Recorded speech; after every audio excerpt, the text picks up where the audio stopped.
कालच्या निकालावर मीडियामध्ये भारतीय जनता पक्षाने स्वतःहून आपला उदो करून घेतला। संपूर्ण खोटी माहिती वृत्तपत्रापर्यंत पोहोचवून मीडियापर्यंत दिली आणि जसं काही राज्यामध्ये ज्या पद्धतीनं भारतीय जनता पक्षाची आता लाट चालली आहे असं भासवण्याचा प्रयत्न केला। मुळात हे संपूर्ण धांदात खोटं आहे। आम्ही जिल्हावाईज सगळी आमच्याकडे माहिती उपलब्ध झाली। महाविकास आघाडी आणि महायुतीचा विचार केला तर निश्चितच ही लढाई ग्रामपंचायतमध्ये बिना सिंबलची जरी असली तरी आम्ही पुढे आहोत, हे मात्र स्पष्ट आहे। विषय असा आहे की असा डंका वाजवून घेतला। मला सरकारला आव्हान आहे, भारतीय जनता पक्षाला आणि त्यांच्या सहयोगी मित्रांना, तुमच्यामध्ये जर दम असेल आणि तुम्ही ग्रामपंचायतच्या निकालावरून छाती बडवून घेत असाल तर उद्या स्थानिक स्वराज्य संस्थांच्या निवडणुका लगेच तुम्ही घोषित करा आणि या निवडणुका होऊ द्या। जनतेचा कौल कोणत्या बाजूला आहे हे स्पष्ट होईल आणि दूध का दूध पाणी का पाणी होईल, हे आव्हान त्यांनी स्वीकारावं आणि जनता कोणत्या बाजूला आहे हे त्यानंतर आपली छाती बडवून घ्यावी आणि मिरवून घ्यावी, असं माझं आव्हान त्यांना या निवडणुकीच्या कालच्या निकालाच्या माध्यमातून आहे। आज मुळात प्रश्न अत्यंत महत्त्वाचा एक होता की या राज्यामध्ये प्रचंड दुष्काळी परिस्थिती आहे। मराठवाड्याच्या धरणामध्ये आत्ता 38% पाणीसाठा शिल्लक आहे। आपण आत्ता नोव्हेंबर महिन्यामध्ये आहोत आणि अजून 7 महिन्यापर्यंत पाणी कसा पुरेल पिण्याच्या पाण्यापासून, हा मोठा प्रश्न निर्माण झालेला आहे।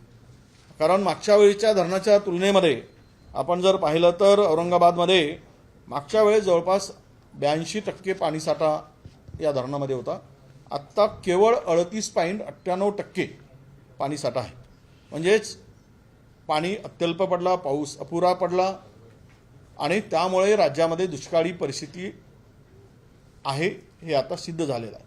अशा स्थितीत सर्व सत्तेतील मंत्र्यांनी, सत्तेतील आमदारांनी आपापले मतदारसंघातील तालुके टंचाईग्रस्त घोषित करून घेतले, दुष्काळग्रस्त घोषित केले आणि संपूर्ण म्हणजे मंत्र्यांचे लाड पुरवायसाठी, आमदारांचे लाड पुरवायसाठी राज्यातील शेतकऱ्यांना वाऱ्यावर सोडण्याचं काम झालं।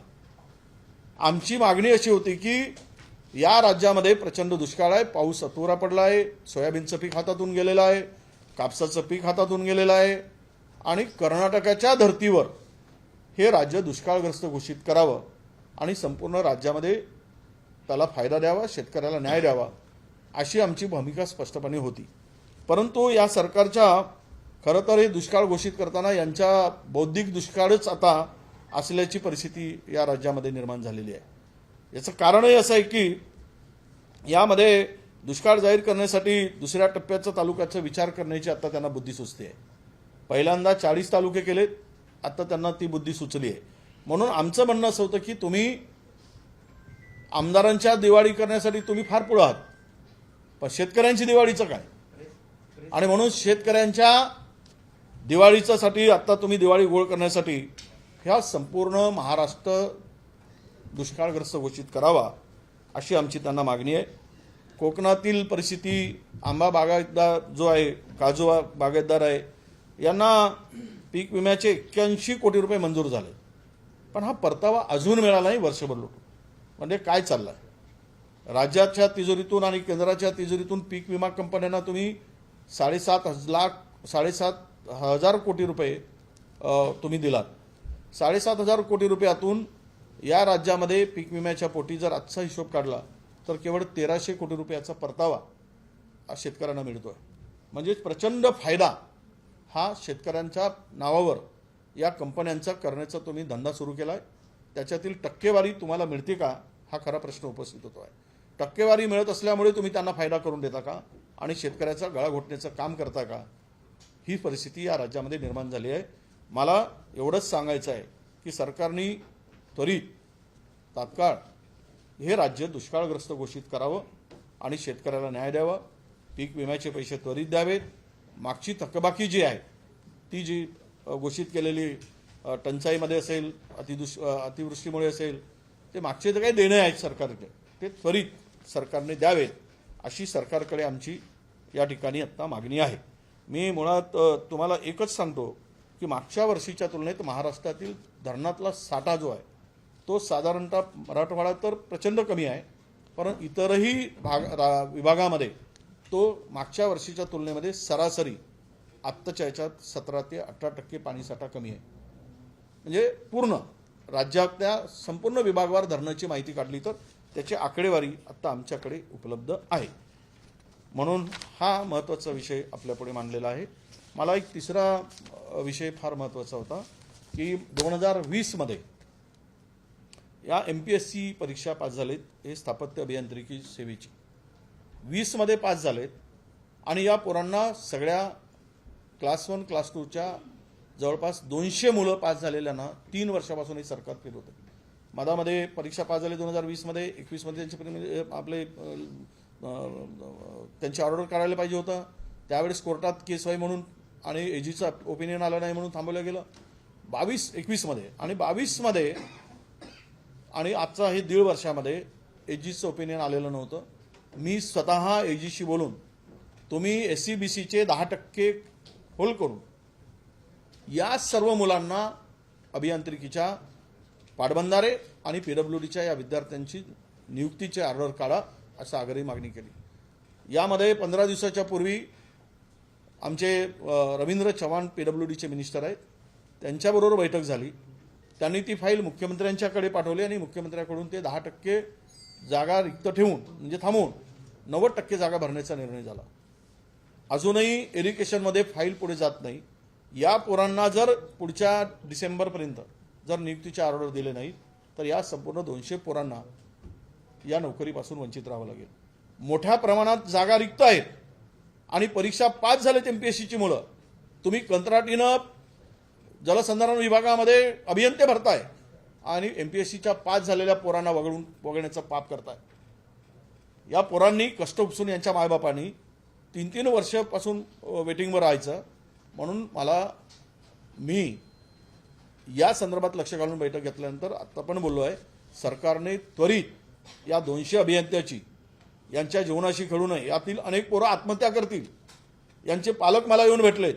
आम्ही कष्ट उपसून पैसे पै जमा करून पोरांना आम्ही MPSCच्या तयारीसाठी पुण्यात पाठवलं, मुंबईत पाठवलं आणि आज परिश्रम करून पोरं पास झालेत आणि 3 वर्षापासून 2.5 वर्षापासून या पोरांना नियुक्तीचे आदेश मिळत नाहीत. हा जो खेळखंडोबा आहे UPSC आपला MPSCच्या संदर्भात हा थांबवावा. कारण मी सांगितलं त्याप्रमाणे की 10% जागा रिक्त करून ही जागा भरण्यासाठी एजीचं ओपिनियन आलं. सरकारने त्वरित लक्ष घातलं पाहिजेत अशी, कारण ही मुलं तिकडे उपोषणाला बसली आहे. गेले अनेक दिवस झाले आझाद मैदानावर. सरकारचा प्रतिनिधी भटकला नाही. म्हणजे किती निर्लज्जपणा म्हणावा याचा कळस या ठिकाणी आम्हाला दिसतोय. मागच्या वेळेस सुद्धा मी विरोधी पक्षनेता असताना राज्यातील 420 मुलांचं अशाच पद्धतीने अडवलं गेलं होतं आणि आम्ही मग सचिवांची बैठक लावून त्यावेळेस सुद्धा हा प्रश्न निकाली काढला. सरकारने लक्ष द्यावं आणि या पोरांना आत्महत्येपासून थांबवावं अशी आमची सरकारच्याकडे या निमित्तानं मागणी आहे. मग मला माहीत आहे तुम्ही तो प्रश्न विचारणार आहात, त्यामुळे मी त्या प्रश्नाला हात घालत नाही. तुम्ही विचारलं असेल त्याचं उत्तर मी देणार आहे. त्यामुळं हे प्रश्न अत्यंत महत्त्वाचे होते. ते प्रश्न आपल्यापुढे आम्ही मांडलेले आहेत. मला माहित होतं तुम्ही सुरुवात करा. जी भूमिका आहे अपेक्षित ओबीसी आरक्षणासंदर्भात त्यावर आपलं मत काय आहे? कारण विसंगती आहे असं म्हणतात. एकीकडे सरकार म्हणतंय मराठा आरक्षण देणार, दुसरीकडे त्यांची जी भूमिका आहे त्याबद्दल काय सांगतात? ओबीसी आरक्षणाला स्थगिती देण्यासाठी मुंबई उच्च न्यायालयात याचिका सुद्धा. मला असं वाटतं की अरबी समुद्रातलं आता ओटी आहे की भरती आहे मला कळत नाही. भरती असेल तर मंत्र्यांनी सामूहिक विचार करावा, कारण यांच्यामध्ये कुठला समन्वय दिसतोय. समन्वय आहे सरकार म्हणून भूमिका काय?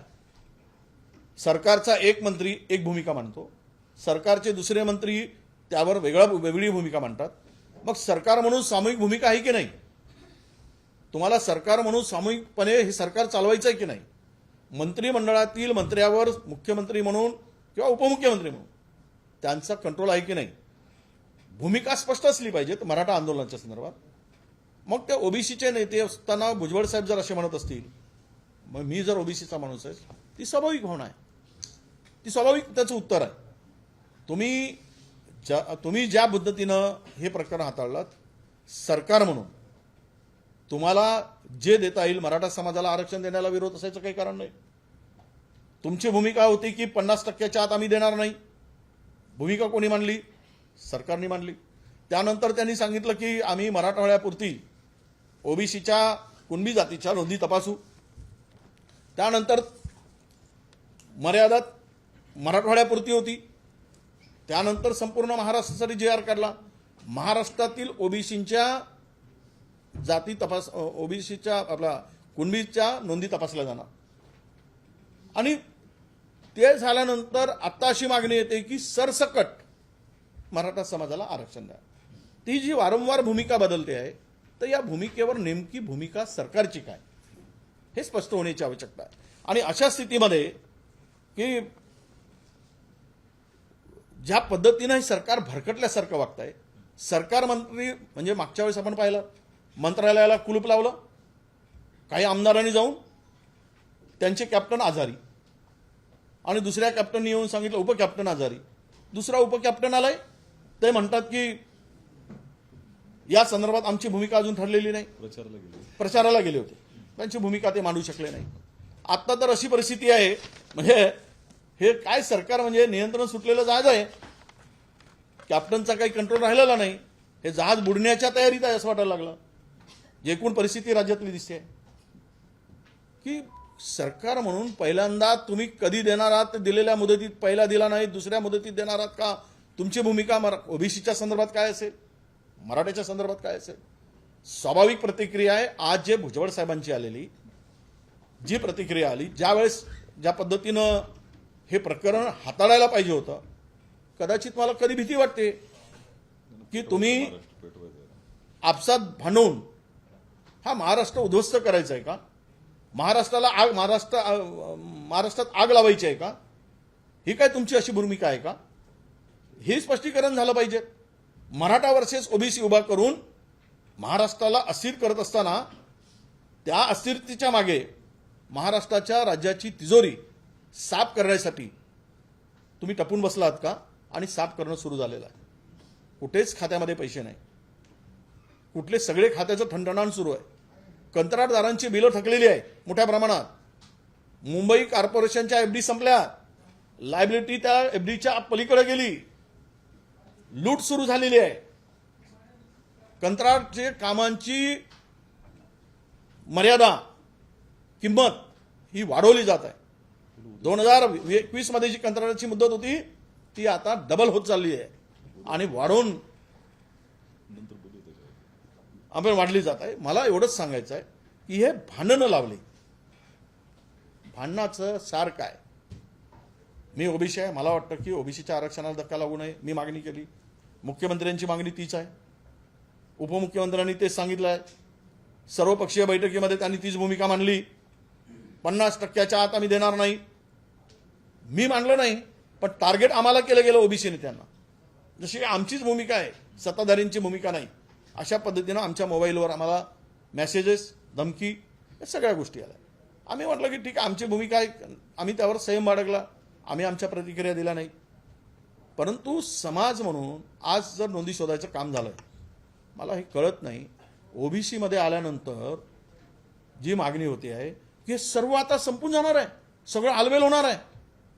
माझ्या समाजातील 200-372 जातीमधील 50-60 जाती अशा आहेत त्यांना स्वतःला राहायला करणं, त्यांना स्वतःला जमीन नाही. ते अजूनही त्यांची इतकी वाईट अवस्था आहे. तुम्ही जर बंजारा समाजाच्या वाड्या वस्तीवर जाल, तुम्ही पाड्यावर जाल, तर 8-8 दिवस त्या पोरीच्या डोक्याला तेल मिळत नाही. त्या पाड्यावर 8-8 दिवस पाणी येत नाही. नोकऱ्या तर गेल्याच खड्ड्यात. संपूर्ण वेगळंच आहे. कुठे ओबीसीच्या माणसाला, म्हणजे आज आम्ही सर्वाधिक आत्महत्या विदर्भात होता शेतकऱ्यांच्या, ते कोण आहेत? ते ओबीसी आहे. का होतात? कारण ओबीसीमुळे सर्व काही मिळतं अशा पद्धतीचं वातावरण निर्माण केलं गेलं. अरे हेच समाजाला अपुरं आहे. तुम्ही येणार तर वाढवून घ्या, वेगळा प्रवर्ग घ्या. तुम्ही 50%च्या आतमध्येची मागणी करताय आज, तर हा निर्णय सरकारने जाहीर केलेला आहे. मग वाढवून द्या. ओबीसी समाजाला दुखवू नका, मराठा समाजालाही दुखवू नका. दोघांनाही कुठेतरी समाधान मिळालं पाहिजे. त्यातीलही गरीब मराठा समाजाला न्याय मिळाला पाहिजे, अशी सरकारची भूमिका आहे, तशी आमची भूमिका आहे. पण ही सरकार म्हणून भूमिका जी मांडायला पाहिजे ती सरकार मांडताना दिसत नाही. ते एकूणच या राज्यामधलं वातावरण दूषित करणारं, गढूळ करणारं आहे, असा माझा स्पष्ट आरोप आहे. याच्यामध्ये मुद्दा असा आहे ना, जो कुणबी प्रमाणपत्र देण्याच्या संदर्भात भुजबळांनी भूमिका मांडली, त्याला तुमची मान्यता आहे की नाही? परत सांगा. कुणबी प्रमाणपत्र देण्याच्या बाबत भुजबळांनी जी भूमिका मांडली आता, तर थेट शासनाच्या या सरकारच्या भूमिकेला त्यांनी विरोध केलेला आहे की थेट सरसकट कुणबी प्रमाणपत्र कोणतेही शहनिशा न करता देणं म्हणजे ओबीसीवर अत्याचार आहे. हे तुम्हाला मान्य आहे? नाही, सरसकट देण्याला माझा पूर्वी विरोध होता आणि आत्ताही आहे. ज्यांना, आणि मला तर पुनीत पलीकडे जाऊन सांगतो, शिंदे समितीने कुणबी नोंदींच्या कुणबी नोंदी शोधण्याचं काम केलं आहे. त्याबरोबरच ओबीसीच्या सर्व जातीच्या नोंदी शोधाव्यात आणि त्या संदर्भातली श्वेतपत्रिका जाहीर करावी. तुम्ही ओबीसी कुणबी समाजाच्या नोंदी शोधत असताना आज इतर समाजांना ओबीसीचं प्रमाणपत्र घेत असताना त्यांना सर्व लाभापासून वंचित राहावं लागतं, कारण वेळेवर त्यांना ते पुरावे मिळत नाही. 67 पुरावे मागतात आणि पुरावे न मिळाल्यामुळं नोकरीपासून वंचित राहावं लागतं. ज्यांना लाभात जे काही लाभ मिळतं त्या लाभापासून या ओबीसी समाजाला वंचित राहावं लागतं. मग तुम्ही जर 1,82,00,000 नोंदी शोधताय तर अख्ख्या नोंदी शोधा, त्यातील श्वेतपत्रिका जाहीर करा, प्रसिद्ध करा, काढा आणि त्यातून सांगा की या जाती या ओबीसीच्या नोंदी सापडलेल्या, कुणबी नोंदी सापडलेल्या आहे आणि या जाती ओबीसीच्या आहे. हे सिद्ध मी पत्र लिहिलं आहे मुख्यमंत्र्यांना, मागणी केली आहे की हे तुम्ही याच्यावर श्वेतपत्रिका काढा म्हणून. म्हणजे आमचाही त्रास कमी होईल ओबीसीचा. आम्हालाही प्रमाणपत्रासाठी जे भटकावं लागतं उतारी शोधताना, तर आमचं पण कमी होईल. याबरोबर एका याच्यात दोन कामं हवे. राहिला विषय सरसकट देण्याला विरोध 100% आहे. महत्वाचा मुद्दा आहे सगळ्यामध्ये की आता काही ओबीसी राज्यभरात दौरे करणार आहेत, वेगवेगळ्या ठिकाणी त्यांचा सभा घेणार आहेत, शक्ती प्रदर्शन होणार आहे, या सगळ्याला पण तुम्ही पाठिंबा देताय काय? नाही, असं आहे की जो समाज आपल्या हक्कासाठी मागतोय, मी त्या समाजाचा प्रतिनिधी म्हणून मला त्यांच्याबरोबर उभं राहणं हे माझं काम आहे. छगन भुजबळ एकीकडे सत्तेत आहे, दुसरीकडे ते म्हणतात की मी राजीनामा देणार नाही, पण जो कोणी मराठा आरक्षण देईल सरकारमध्ये त्याला घरी जावं लागेल. या त्यांच्या भूमिकेबद्दल तुम्ही काय म्हणता? नाही, सरकार म्हणून भूमिका आहे की भुजबळ साहेबांची भूमिका आहे, यावर विचार करून बोलेल. तुम्ही आता म्हणालात की काही जाती ओबीसीच्या लाभापासून वंचित आहेत, तर घटनेमध्ये असं म्हटलेलं ओबीसी सर्वेक्षण देताना की दर 10 वर्षांनी त्याचं सर्वेक्षण व्हावं, तर याबाबत तुमचं काय म्हणणं आहे? मी मंत्री असताना याचं सर्वेक्षणाचं काम सुरू केलं होतं. दिल्लीच्या कंपनीनं काम दिलं होतं. दुर्दैवानं माझं सरकार गेलं. मी अनेक जातीच्या लोकांना भेटलो, त्यांच्या समूहांना भेटलो, त्यांच्या शिष्टमंडळांना भेटलो. मला अजूनही ते त्या जातीतले अनेक जण दिसतात की ज्याची अवस्था वाईट आहे. त्यामध्ये हे जे 12 बलुतेदार आहेत किंवा नाथजोगी आहे, तुमचा बहुरूपी आहे, वडार आहे, ही सगळी जातं आमच्या ह्याच्यात आहेत, ओबीसी मधली जाती आहेत. या सर्व जातींची अवस्था आता इतकी वाईट आहे की त्यांना काहीच मिळालं नाही. बडी तो कान पिढी, जो मोठा असतो तो सगळं मिळतो, जिसके हात में लाठी उसकी बैस. आम्ही काय करायचं छोट्या छोट्या जातींनी? आमची काय गती होणार? ही सर्व परिस्थिती पाहता यावर नक्कीच ओबीसी मध्ये असलेल्या घटकांना जे मिळालं पाहिजे ते मिळत नाही, ही माझी भूमिका. सर, तुम्ही म्हणालात की ओबीसी नेत्यांना टार्गेट केलं जातं, आम्हाला सुद्धा धमकीचे फोन झालेले आहेत. भुजबळांनी सुद्धा तेच म्हणले की ओबीसी नेत्यांनाच टार्गेट केलं गेलं आणि ओबीसी नेते काँग्रेस त्यांची घरं जाळली गेली. महाराष्ट्रात हा वाद आणखी पेटणार आहे का? कारण सरकारमधनंच मंत्री असं वक्तव्य करतात. नाही, म्हणूनच सरकारच्या मुखियानी सांगितलं, सरकारच्या कॅप्टननी उपकॅप्टननी दोघांनी मिळून ही एकदा स्पष्टता आणली पाहिजे. आंदोलन संपलं, आता तुम्हाला हे वाद वाढणार नाही असा तोडगा काढला पाहिजे. आणि तो तोडगा कोण काढू शकतो? सरकारच काढला पाहिजे. मराठा समाजाला देण्याला विरोध आहे का? नाही. तुम्ही, आमची तर भूमिका काँग्रेसची 2013 पासून होती.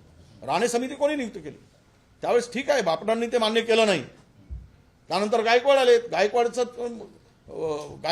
अहवाल तुम्हाला माहित आहे त्यावेळेस काय झालं. कोर्टाने ते नाकारलं, अक्षरशः फेकून दिलं.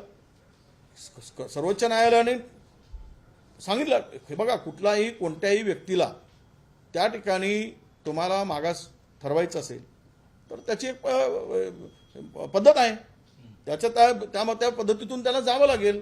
तो शैक्षणिक, सामाजिक या दृष्टीनं तो वीक आहे का, तो मागास ठरतो का, हे सिद्ध करावं लागेल.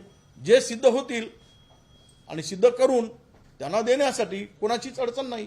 सिद्ध करा, घेऊन जा, पण वाद नको ना. हे करा लवकरात लवकर. सरकारने केलं पाहिजे.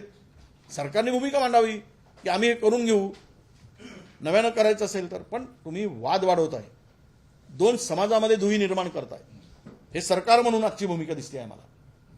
मंत्री म्हणून जर असेल तर सरकारची भूमिका आहे असं मी समजतो. एक आता शंभूराजे एक बोलतात एकाच मंत्रिमंडळातले आणि भुजबळ साहेब दुसरे बोलतात, ती त्यांची भूमिका मांडतात, दुसरे बोलतात. म्हणजे हे संपूर्ण परिस्थितीमध्ये सरकारने दोन समाजातील तेढ संपवावी आणि तोडगा काढावा. या महाराष्ट्राला अस्थिर होत्या म्हणजे या परिस्थितीतून बाहेर काढावं अशी आमची मागणी आहे. ऑडिटर साहेब, जे न्यायमूर्तींवर प्रश्नचिन्ह उपस्थित केले गेले ते मान्य आहेत का? आणि दुसरा मुद्दा की भुजबळांनी सगळ्या ओबीसींना एकत्रित घेत मराठ्यांच्या विरोधात मतांमध्ये सुद्धा तुम्ही भूमिका मांडा, त्या भूमिकेला सुद्धा तुम्ही ओबीसी नेतृत्व करता विदर्भातनं, तुमचं काय मत आहे? हे बघा, मी ओबीसी म्हणून ओबीसी सोबत आहे. राहिला एकच प्रश्नाचं उत्तर, न्यायमूर्ती म्हणून निवृत्त सुदेत त्यांनी जायची गरज नव्हती, हे माझं स्पष्टपणे म्हणणं आहे. तुम्ही तुमचे प्रतिनिधी पाठवून चर्चा करायला पाहिजे. तुमच्यावर विश्वास नाही आणि न्यायमूर्तीवर माझी न्यायमूर्तीला पाठवून त्यांच्यावर विश्वास आहे हे तुम्हाला दाखवायचं आहे का? सरकारने विश्वास गमावला होता म्हणून त्यांना मध्यस्थी करायची गरज होती काय? न्यायमूर्तींना जायची काय गरज होती आणि पाठवायची काय गरज होती? तुम्ही जायला पाहिजे होता, मुख्यमंत्री जायला पाहिजेत, उपमुख्यमंत्री जायला पाहिजेत. हे आम्ही पहिल्यांदाच आम्ही इतक्या वर्षामध्ये पाहिलंय की असं कोणी माझी न्यायमूर्तीला पाठवून मध्यस्थी करायला सांगतात. भुजबळ म्हणते की फडणवीसांची कल्पना होती. नाही, ती आता कल्पना फडणवीसांची होती की शिंदेची होती की अजितदादांची होती ते स्पष्ट करतील. प्रश्न असा आहे की एक याचिका दाखल करण्यात आली, त्याची उद्या सुनावणी आहे. ओबीसीसाठी राज्य सरकारकडनं 32% आरक्षण देण्यात आले होते, ते आता 42% गेले असं आव्हान देणारी याचिका दाखल बाळासाहेब सरांनी ओबीसी आरक्षणाला स्थगिती देणारी याचिका मुंबई हायकोर्टात दाखल झाली. उद्यापासून रेग्युलर हिअरिंग 32% होते राज्य सरकारने दिली, ती 42 पर्यंत गेली असा दावा त्याच्यात करण्यात आला. म्हणजे आरक्षण 42% गेलेलं आहे ओबीसींचं. ते त्यांना तो नाही त्यांना एक वेगळं स्वप्न वगैरे काही पडलं असेल, ते रात्रीचं नसेल, दिवसाचं स्वप्न असेल तसं. त्यांचं त्याच्यात असंही दावा आहे की फक्त मराठा आरक्षण देतानाच सर्वेक्षण होतं, बाकीच्या इतर. म्हणून माझी भूमिका आता आहे, सरकारमध्ये दम असेल, सरकारमध्ये जर थोडाशी न्यायाची चाड असेल तर जातनिहाय जनगणना सुरू करा आणि दूध का दूध पाणी का पाणी होऊन जाऊ द्या. कोणाची किती संख्या आहे हे स्पष्ट होईल. तुम्ही जेव्हा आरक्षणाबद्दल बोलताय तेव्हा तुम्ही म्हणताय मराठ्यांना वेगळं आरक्षण द्यावं, पण याचा शेवट आहे की 50% आरक्षणाची लिमिट जी आहे ती वाढवली पाहिजे. असं असताना सुद्धा जर केंद्रामध्ये भाजपचं सरकार आहे तर त्याला तुमचं काय म्हणणं आहे, ती का वाढवली जात नाही असं तुमचं म्हणणं? नाही, नियत नाही. तुम्हाला बघा, मर्यादा वाढवायचं दोनही सरकार बहुमतातली सरकार आहे. कोणाच्यात कुगड्यांची गरज नाही, कोणाला विचारण्याची गरज नाही.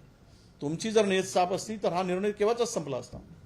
पण झुंजवट ठेवायचा, आपसात भांडण लावत ठेवायचा आणि राजकीय पोळी शेकायची, हा एवढाच त्याचा अर्थ निघतो. चला, धन्यवाद. थँक्यू. मराठा आरक्षण को लेकर दबाव बनाया जा रहा है और ओबीसी आरक्षण बचाने के लिए भुजबल आवाज उठाते हैं तो शिवसेना के मंत्री उन पर दबाव डाल रहे हैं.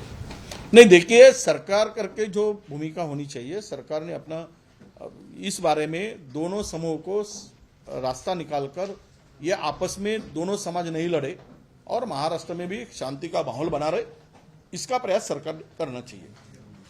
मैं ओबीसी का नेता करके मेरी भूमिका स्पष्ट है. मैं ओबीसी का अहित न होते हुए मराठा समाज को आरक्षण देना चाहिए, ओबीसी का नुकसान न करते हुए, और 50% जो मर्यादा है उसके ऊपर जो सरकार ने निर्णय लेना चाहिए वो निर्णय सरकार ने लेना चाहिए. सर, दूसरा, आप लोग की जो मीटिंग हुई थी उसमें तो सरकार ने आप लोग को आश्वस्त किया था कि ओबीसी में से कोटे में से बिल्कुल आरक्षण मराठाओं को नहीं दिया जाएगा. उसके बाद भी ये विवाद देखने को मिल रहा है. क्या आपको लगता है कि क्या दो लोगों को बांटना, दो समाज को बांटने के लिए राजनीतिक तौर पर किया जा रहा है? नहीं, निश्चित रूप से देखिए, ये राजनीति है. अगर एक तरफ सरकार कहती है कि हम लोग 50% में नहीं देंगे, ओबीसी के आरक्षण को धक्का नहीं लगाएंगे, और दूसरी तरफ अगर अलग भूमिका लेती है, अब सरसकट जेआर निकालने की क्या जरूरत थी? मराठवाड़ा के लिए था, नोंदी चेक हो गई थी, या आप व्याप्ति बढ़ाते जा रहे। तो इससे तो थोड़ा सा ओबीसी समाज में उनके भावनाओं को भी सोचना चाहिए। उनकी भावनाएं हमारे पास में भी आज सुबह से 100 फोन आए, आपकी भूमिका क्या है? तो मराठा समाज की स्वाभाविक प्रतिक्रिया है कि उनको लगता है कि हमारा हक छीना जाएगा। हम लोग तो छोटा छोटा समाज है, और बड़ा समाज जब आता है तो उनके बड़ा समाज में भी कुछ गरीब है, तो उनको न्याय देते वक्त पूरा समाज उसमें आ जाएगा, तो फिर हम कहाँ जाएंगे? ये स्वाभाविक भावना उनकी है। एक सवाल और है कि सर, मुंबई में प्रदूषण बहुत बड़े पैमाने पर देखने को मिल रहा है, लेकिन जो प्रदूषण कंट्रोल बोर्ड के IAS ऑफिसर है अविनाश ढाकणे, वो खुद ही चुनाव के लिए राजस्थान में ड्यूटी पर चले गए। आपको लगता है कि किसी दूसरे अफसर को वहां पर लगाना चाहिए था, जब इतने इम्पोर्टेंट पोस्ट है? फिलहाल स्थिति खराब है। नहीं, ये देखिए, आज तो एयर इंडेक्स, जो क्वालिटी इंडेक्स जो है, वो तो 144 के ऊपर गया है। स्थिति तो बहुत गंभीर है, और बिल्डर का काम तो खुलेआम चल रहा है, उसको कोई रोक टोक नहीं है। रास्ते पर धूल नहीं उड़ना चाहिए करके किसकी सुपी दिमाग से निकला है, तो पानी मारा जा रहा है। अब पानी मारने से रास्ते पर अगर पोल्यूशन कम होता है तो उनके दिमाग को कदर करना चाहिए, सैल्यूट भी करना चाहिए। ऐसे भी महाभाग हमारे महाराष्ट्र में है। तो ऐसे स्थिति में आप लोगों को तुरंत एक एक्सपर्ट लोगों की बैठक लेनी चाहिए। इसके ऊपर क्या सोल्यूशन? मुंबई में कुछ निर्णय लिया गया था, डीजल की गाड़ियां बंद कर दी गई थी दिल्ली में, तो वो काम आप कर सकते हैं पोल्यूशन के लिए। आप तुरंत जो भी बड़े बड़े काम चल रहे हैं इंफ्रास्ट्रक्चर के, और बिल्डरों को अभय देने के लिए, बिल्डरों को पालने के लिए, लोगों को बीमारियां पालने के लिए छोड़ दो। ऐसा तो नहीं होना चाहिए, सरकार की जिम्मेदारी होती है वो। सरकार आज बीमारी से आपको सबको पता है कि बहुत सारी बीमारियां न्यूमोनिया जैसे लोगों के, मुंबई में तो रहना मुश्किल हो जाता है, ऐसी स्थिति हो गई है, सब लोग चिल्लाते हैं। मेरा कहना यह है कि सरकार तुरंत कदम उठाए। अगर ढाकने बाहर गए, उनके जगह दूसरे ऑफिसर को नियुक्ति करना चाहिए, और तुरंत ये जो कंस्ट्रक्शन के काम अभी चल रहे हैं बड़े पैमाने में, इससे जो धूल निकल रही है उसको रोक देना चाहिए। जो भी उनको उपाय करना है, इसके ऊपर सोल्यूशन निकालना है, वो तुरंत करना चाहिए। ये हमारी मांग है। 19 तारीख को क्या कांग्रेस और खासतौर से आप क्या उसमें शामिल होंगे? क्योंकि भुजबल हर ओबीसी मोर्चा में विजय वडेट्टीवार जाएगा, क्योंकि ओबीसी के हित के लिए। मैं कोई समाज के दूसरे विरोध में नहीं हूं। मेरे समाज को भी न्याय मिले और दूसरे समाज को भी न्याय मिले, यह मेरी भूमिका है। सर, भाजपाचे प्रवक्ते केशव उपाध्ये असं म्हणतात, देवेंद्र फडणवीस जर दुसऱ्यांदा मुख्यमंत्रीपदी विराजमान झाले तर कदाचित मराठा आरक्षण टिकलं असतं, असं आणि वृत्तपत्रामध्ये आज लिहिलेलं आहे। कसं बघता, उद्धव ठाकरेंनी दगाफटका केला म्हणून मराठा आरक्षण दिलं नाही, त्यांना केशव उपाध्ये म्हणजे शोध आणि बोध या दोन्हीचा मेळ आहे, त्यामुळे ते बोलत आहेत। एबीपी माझा, उघडा डोळे बघा नीट।